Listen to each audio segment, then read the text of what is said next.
Good morning student. आपका next topic है विसर्ग संधि। विसर्ग संधि किसे कहते हैं? विसर्ग के बाद स्वर या व्यंजन आने पर विसर्ग में जो विकार उत्पन्न होता है उसे विसर्ग संधि कहते हैं। विसर्ग संधि का नियम है फर्स्ट की नियम नंबर 1 है कि विसर्ग के स्थान पर ओ बनना यदि प्रथम पद में ए अथवा आ। हेडिंग क्या है इसकी? विसर्ग के स्थान पर ओ बनना। अब है कि यदि प्रथम पद में ए अथवा आ के बाद विसर्ग हो, ठीक है, पहले वाले पद में ए या आ हो, उसके बाद क्या होना चाहिए? विसर्ग होता था। द्वितीय पद का प्रथम वर्ण वर्गों का तीसरा, चौथा, पांचवा वर्ण हो। तो तीसरा चौथा वर्ण आप जानते हो वर्ग का, 5 वर्ग, क वर्ग, च वर्ग, ट वर्ग, त वर्ग और प वर्ग। अथवा अंतस्थ वर्ण। अंतस्थ वर्ण में कौन कौन से आते हैं? य, र, ल और ह।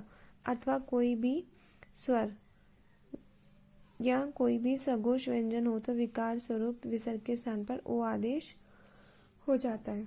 जैसे देखो, अह प्लस ए बराबर होता है ओ। जैसे पहले वाले पद में मैंने बताया ए या आ होना चाहिए, उसके बाद विसर्ग है, उसके बाद प्लस दूसरे वाले पद में होना चाहिए किसी भी वर्ग का तीसरा, चौथा, पांचवा वर्ण या य, र, ल व ह में से कोई भी एक।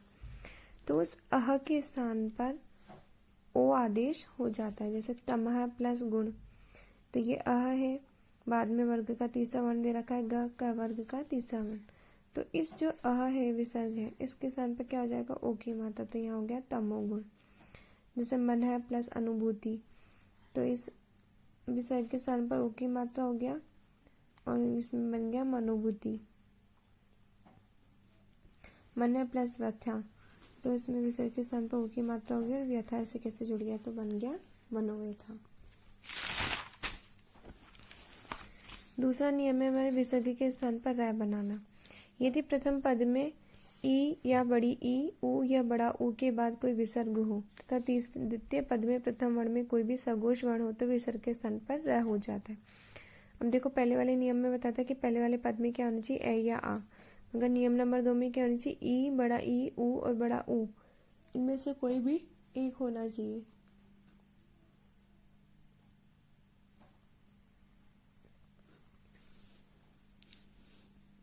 तो उसके स्थान पे क्या हो जाता है? रै हो जाता है। जैसे फर्स्ट है ए या आ से भिन्न स्वर मतलब विसर्ग। भिन्न स्वर मतलब ई, बड़ी ई, ऊ और बड़ा ऊ।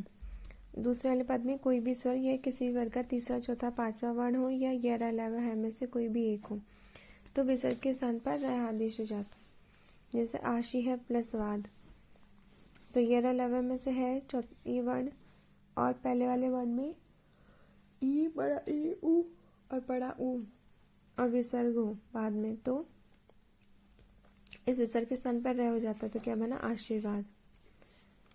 जैसे धनु है प्लस वेद तो धनुर्वेद, ज्योति है प्लस मय तो ज्योतिर्मय, नी है प्लस बल तो निर्मल, दुर प्लस गुण, नी है प्लस गुण तो निर्गुण, नी है प्लस आशा तो निराशा।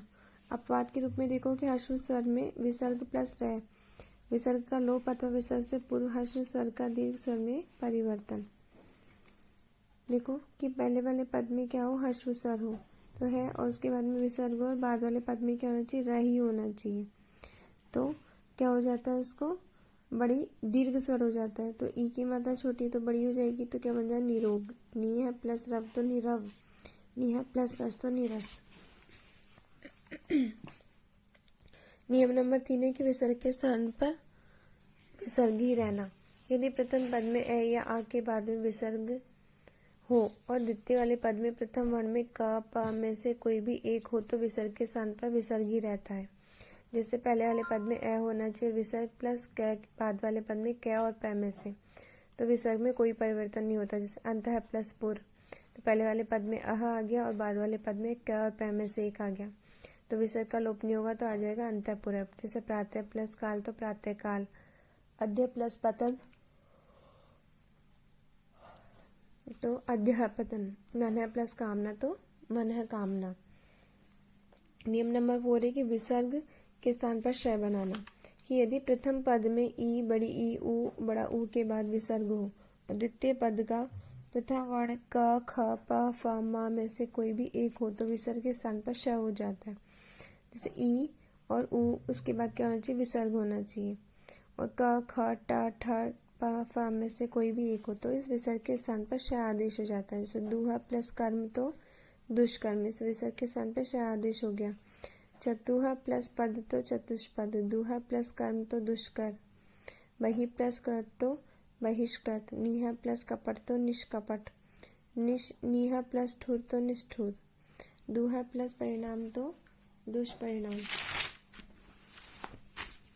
अब नियम नंबर 5 है आपका कि यदि प्रथम पद में किसी भी स्वर के बाद विसर्ग हो और द्वितीय पद का प्रथम वर्ण श श स में से कोई भी एक हो तो विकार स्वरूप श के होने पर विसर्ग का श हो जाता है, और श होने पर विसर्ग का श और स होने पर विसर्ग का स हो जाता है। जैसे देखो, स्वर विसर्ग हो गया स होने पर, उसका श को श और स को स। जैसे दुह प्लस साहस तो दुस्साहस, दुह प्लस आसन तो दुशासन, वह प्लस षष्ठी तो वह षष्ठी, चतुह प्लस सीमा तो चतुसीमा। अब नियम नंबर 6 कि यदि प्रथम पद में किसी भी स्वर के बाद विसर्ग हो और द्वितीय वाले पद में प्रथम वर्ण च छ झ च छ श में से कोई भी एक हो तो विकार स्वर विसर्ग के स्थान पर श हो जाता है। जैसे पहला स्वर कोई भी स्वर हो, उसके बाद विसर्ग हो प्लस बाद वाले पद में क्या होना चाहिए, च छ और श में हो, तो उसके बाद वाले पद में क्या विसर्ग के स्थान पर श हो जाएगा। जैसे नीहा प्लस चय तो निश्चय, नीहा प्लस छल तो निश्चल, दुह प्लस शासन तो दुशासन, पुनः प्लस चर्या तो पुनश्चर्या, अह प्लस चर्य तो आश्चर्य, कह प्लस चित तो कश्चित, मन प्लस चिकित्सा तो मनश्चिकित्सा।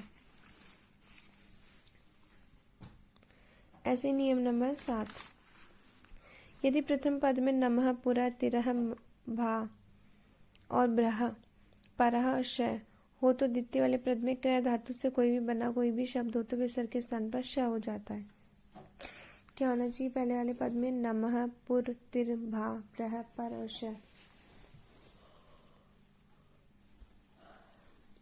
बाद वाले पद में क्रिया धातु से तो विसर्ग के स्थान पर श हो जाता है।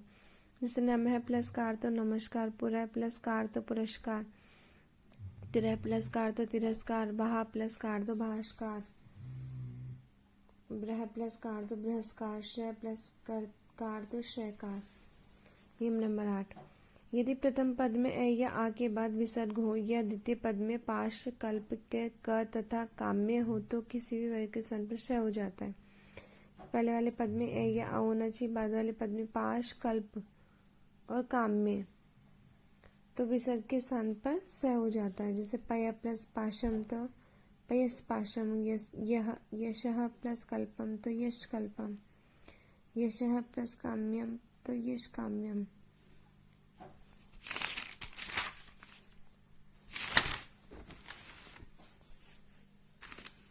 में नियम नंबर 9, यदि प्रथम पद में अ के बाद विसर्ग हो और द्वितीय पद में प्रथम वर्ण में ई ए में से कोई भी एक वर्ण हो तो विकार स्वरूप विसर्ग का लोप हो जाएगा। जैसे अह प्लस ई और वाले पद में ई और ए हो तो विसर्ग का लोप हो जाता है। जैसे अतः प्लस एव तो अतएव, यशः प्लस इच्छा तो यश इच्छा। नियम नंबर 10 है कि स्वर में विसर्ग तथा बाद वाले पद में त और श में हो तो विसर्ग के स्थान पर श हो जाता है। पहले वाले पद में ए या आ हो और बाद वाले पद में क या प हो तो विसर्ग के स्थान पर स हो जाता है। जैसे देखो, दुह प्लस तर तो दुस्तर, नीह प्लस तार तो निस्तार, नीह प्लस तेज तो निस्तेज, कोश तो निसंकोच, नीह प्लस संदेश तो निसंदेह।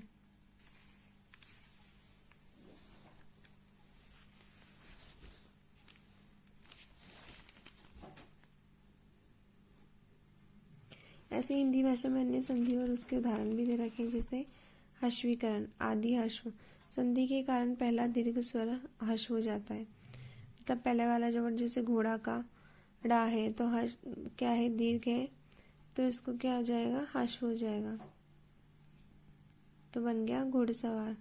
इसमें ओ हो जाता है। छोटा प्लस भैया तो छुट भैया, कान प्लस कटा तो कनकटा, काट प्लस पुतली तो कठपुतली, मोटा प्लस पा तो मोटापा। जैसे शौकीन पॉइंट है उभय पद हश्व, दोनों पदों में दीर्घ स्वर हश्व हो जाता है। जैसे 1 प्लस 60 तो 61, काट प्लस खाना तो काट खाना कट खाना, लेना प्लस देना तो लेन देन, पानी प्लस घाट तो पनघट। सेकंड पॉइंट था दीर्घीकरण। इसमें संधि के कारण ह्रस्व स्वर दीर्घ हो जाता है और पद का कोई भी अंश लुप्त भी हो जाता है, जैसे दीन प्लस नाथ तो दीनानाथ। उत्तरा प्लस खंड तो उत्तराखंड, व्यवहार प्लस एक तो व्यवहारिक, ताल प्लस मिलान तो तालमेल, भूत प्लस एक तो भौतिक, दीति प्लस ये तो द्वितीय।